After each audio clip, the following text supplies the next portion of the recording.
It's Joanna, and it's a beautiful day in San Jose. And it's also a good time to make sure that you have everything in an earthquake kit. Last week, we had a couple of tremors. I didn't feel them, but they kind of happened in like a cluster of 5. And even though they were very, very small, it kind of alerted people about earthquake preparedness. And plus, I had been doing some research about earthquakes anyway for a story that I'm writing, and so it had always been on my mind. In addition, we are close to the Hayward and the Calaveras fault. They're faults that are in the East Bay. We're in the South Bay in Northern California. And geologists fear that these may be faults that are even more dangerous than the San Andreas because they're expected to release a powerful earthquake. So it's always good to be prepared. I've always had an earthquake kit, but I made some upgrades, and I'm excited because I just want to make sure that I am prepared. So my earthquake kit is in here, and I have different things I'd like to show you. Obviously, water.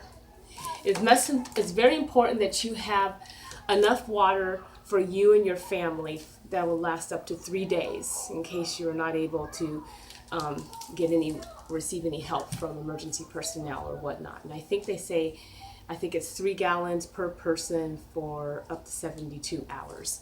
I have 8 gallons of these in this tote. I intend to get more. I also have a smaller tote with an assortment of toiletries, batteries, things like this. Toilet paper, a couple of flashlights. I actually have 3 working flashlights. All right. Candles, a can opener.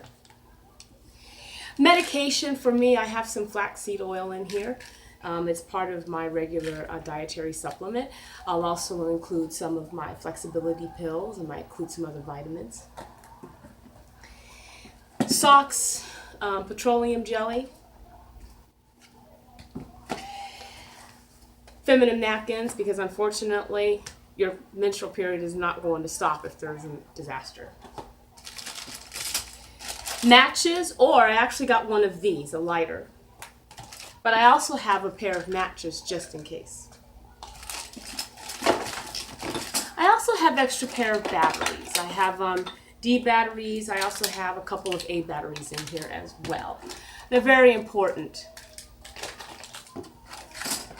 Candles. These are emergency candles. They're supposed to last up to 4.5 hours per candle. And also a first aid kit.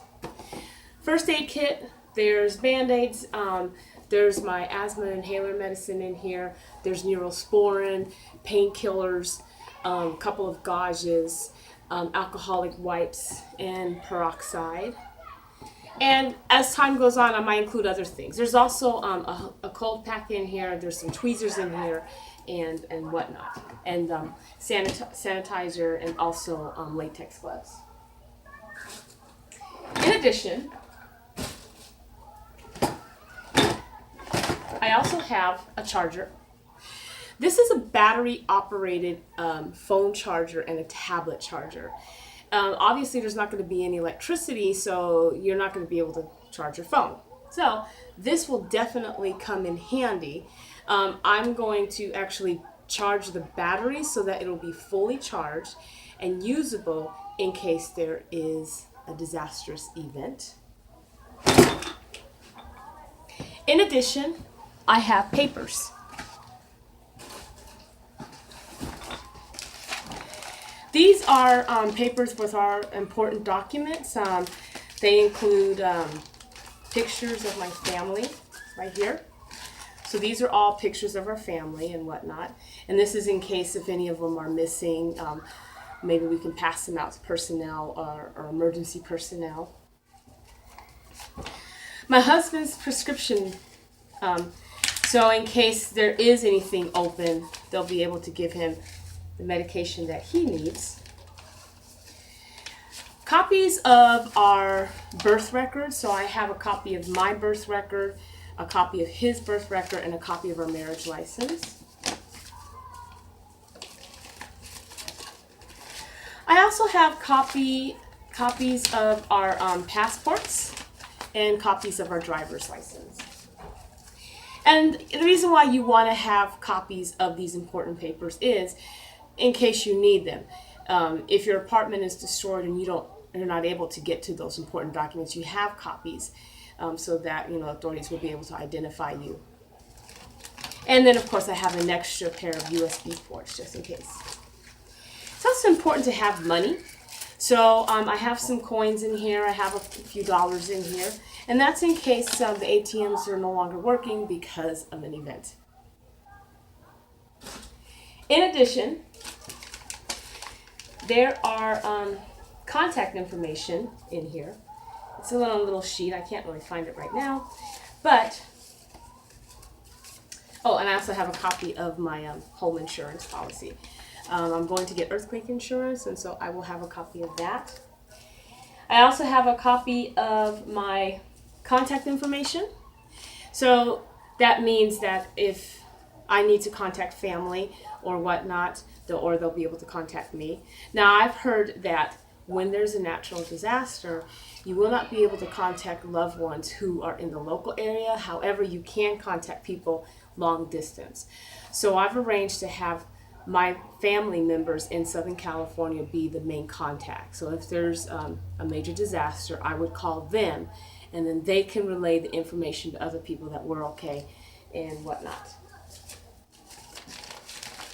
I also have foodstuffs in here. Now, it's important that you pack non-perishable items, and you can personalize your non-perishable items. Things that can tide you over. Websites have said to pack high calorie content foods. I think it's to help you keep up your energy. My husband and I are health conscious. We work out regularly and whatnot. So we try to watch our intake and stuff. So I've packed my stuff with cornflakes, trail mix, protein bars,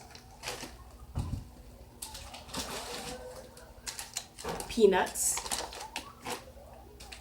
and then you can also personalize, such as including your own foods.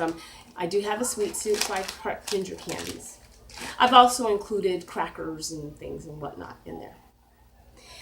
In addition, I've also included one more flashlight. I actually have it in my bedroom, and I will show you. I have the flashlight right here. It's kind of attached on the door frame here, and this is actually on the bottom floor, as you can see here. And this is right across where our bed is. So if there's a natural disaster, we'll be able to get to the flashlight here first. It is recommended that you have a flashlight by your bed in case the earthquake happens at night. So this is by our bed, and so we'll be able to grab this at night. In addition, I have an extra pair of shoes, and I also have a backpack. The shoes are in case there's any glass that has fallen or anything like that. That way we don't splinter our feet.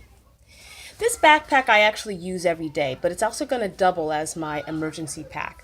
I go to the gym, and so I pack extra pairs of clothes in here anyway.